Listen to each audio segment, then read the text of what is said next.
What if I told you that the strongest man in history never ruled an empire, never sought followers, and died without fame or fortune? He just disappeared.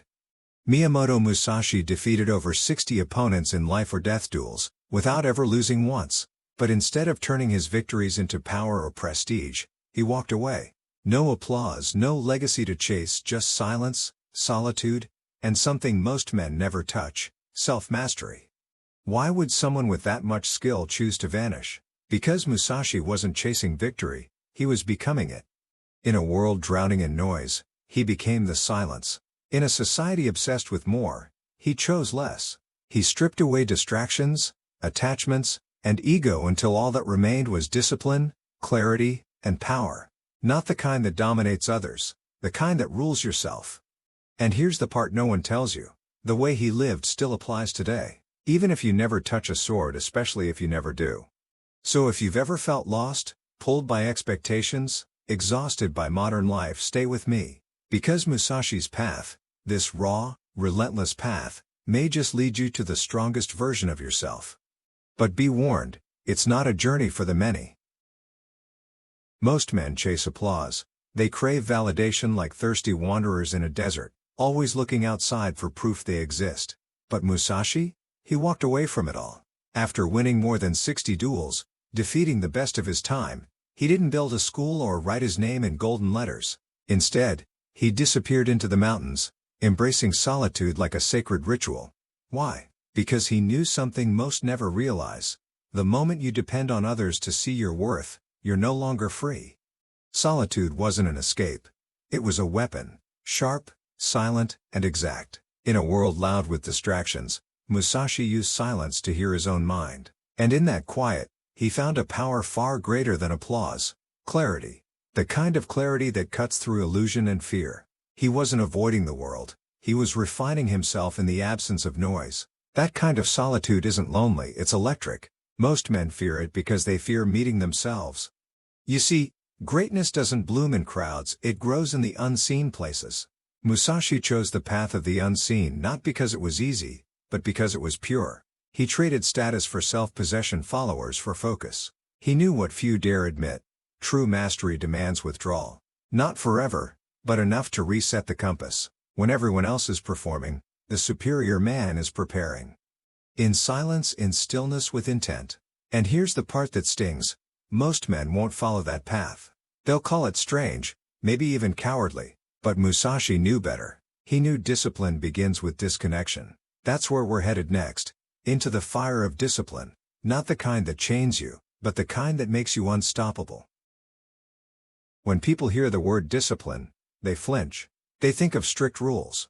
No freedom, no fun. But that's the illusion. Real discipline isn't a prison, it's a passport. Musashi didn't practice sword drills for hours because he had to. He did it because he chose to. Every repetition sharpened not just his blade, but his mind. Most people live at the mercy of impulse. They wake when they feel like it, speak before thinking, chase desires without direction. And then they wonder why they feel lost. Musashi saw this trap early. Discipline gave him structure in a chaotic world. It wasn't about punishment, it was about clarity. Like a samurai sword, discipline cuts through confusion. The more disciplined you are, the more space you have to move. It's like jazz. There's freedom in the rhythm, but only if you know the rules. Musashi lived with that rhythm. He rose early, trained relentlessly, and wrote with precision. Not because someone told him to, but because he had a vision.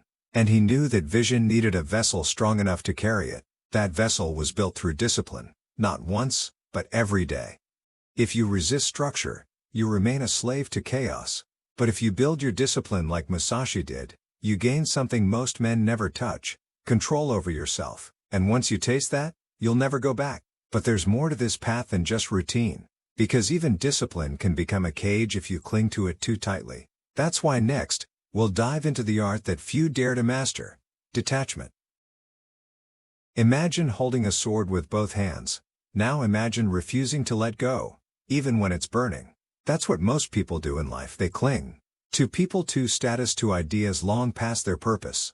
But Musashi knew better. He once said, "In all things, have no preferences." That wasn't coldness, it was clarity. Detachment wasn't about caring less, It was about caring wisely. When you're owned by what you hold, you're already defeated. You don't need to be a samurai to see how attachment becomes a chain. Just look around. People defend jobs that drain them, relationships that break them, beliefs that blind them, simply because they've invested too much to walk away. But Musashi lived like a river, always moving, never stuck. Detachment isn't indifference, it's the courage to release what no longer serves your path. And that courage, it's rarer than talent.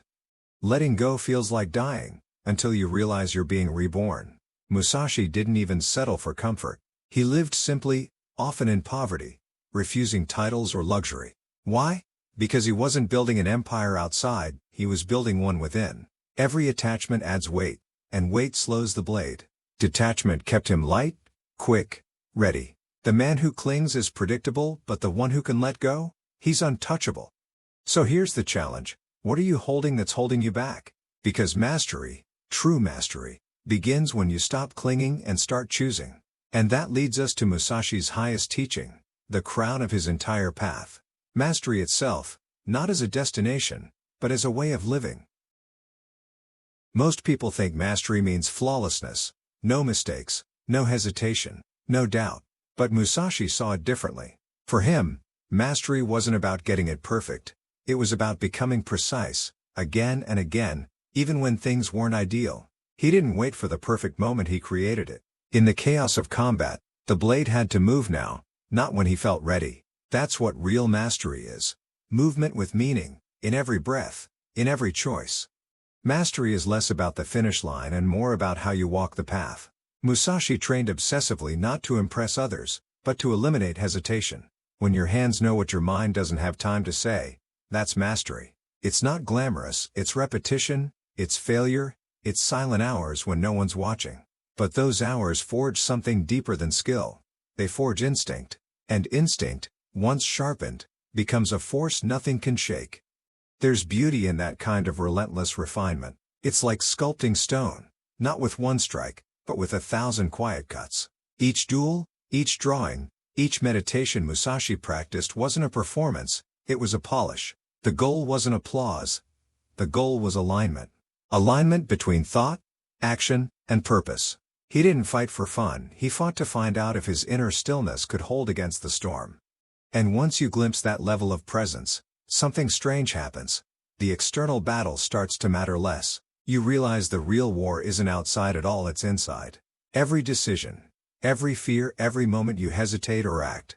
Musashi's greatest duels weren't against swordsmen. They were against himself. And that brings us to the next layer of this journey. The inner duel. The one every man must face if he hopes to rise. Every man wants to win, in life, in love, in war. But few realize the opponent standing in their way is always closer than they think. Musashi knew this. Before he ever drew his blade against another, he had to conquer the trembling hand, the racing heart, the voice that whispered, "You're not ready."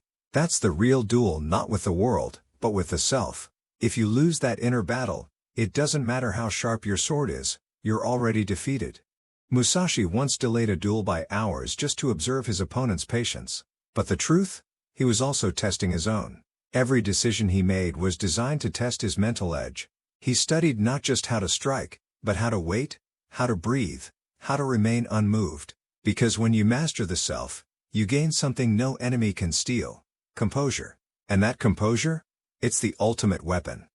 Most men live at the mercy of their emotions. Anger controls their reactions, ego distorts their choices, fear holds them hostage. But Musashi made himself immune to these forces, not by suppressing them, but by studying them like a scientist.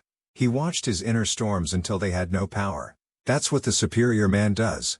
He doesn't fight blindly. He watches, he learns, and then, only then, he strikes. With intention, with clarity, with peace behind every blow. If you think the battlefield is out there, think again. It's every morning you wake up tired and choose discipline. Every time you're insulted and choose silence. Every moment you could break, and don't. That's the inner duel. And if you can win it, every outer battle starts to look different. But how do we apply all this in a world with no swords, no armor, no visible enemies? That's where Musashi's legacy becomes surprisingly modern. You don't need to carry a sword to be at war. Today, battles look different. Inboxes instead of battlegrounds, deadlines instead of duels, betrayals that don't bleed but still scar. But the principles, they haven't changed. Musashi's mindset wasn't built for a time, it was built for life. He trained his mind to remain unshaken, his focus to pierce through noise, and his purpose to remain intact, no matter what came his way. That's the kind of armor you need today. Think about your last conflict. Maybe it was with your boss, your partner, or even yourself. Did you react, or did you respond? Musashi's way teaches us to move with awareness, not emotion. The modern world is full of distractions pulling at your attention, baiting your ego, tempting you to overreact.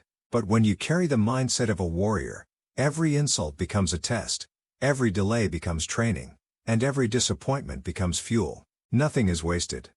Musashi fought with steel, but his real strength was strategic. He studied terrain, timing, and psychology. Translate that into today's terms. He studied environment, energy, and emotion. When you walk into a room, do you sense the mood? When you speak, do you measure your words? When you act, is it reactive or deliberate? The superior man doesn't just move, he maneuvers. He sees beyond the surface and plays the long game, even in small moments. We all fight something. Anxiety, doubt, insecurity, exhaustion. But what makes us warriors isn't the absence of those things. It's the ability to keep moving anyway, like Musashi did, step by deliberate step. And once you master this lens of modern war, something opens up. The realization that you're not just a fighter, you're a strategist. Which brings us to Musashi's final transformation. From swordsman to architect of destiny. At some point, Musashi stopped fighting men and started shaping ideas. That transition wasn't weakness, it was evolution.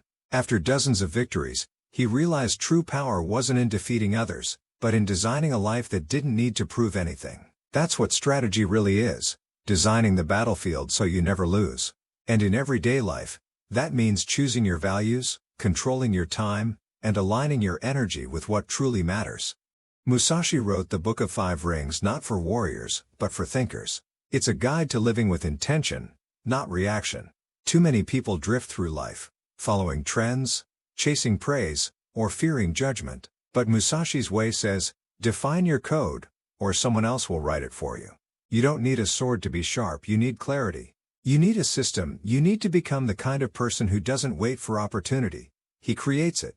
Strategy isn't just for big moves, it's for breakfast routines, morning thoughts, weekend plans. Musashi approached life like a map, measuring each step with the same precision he used in duels. That kind of thinking turns ordinary days into battlegrounds of growth. You don't just go to work, you train your presence. You don't just sit in traffic, you sharpen your patience.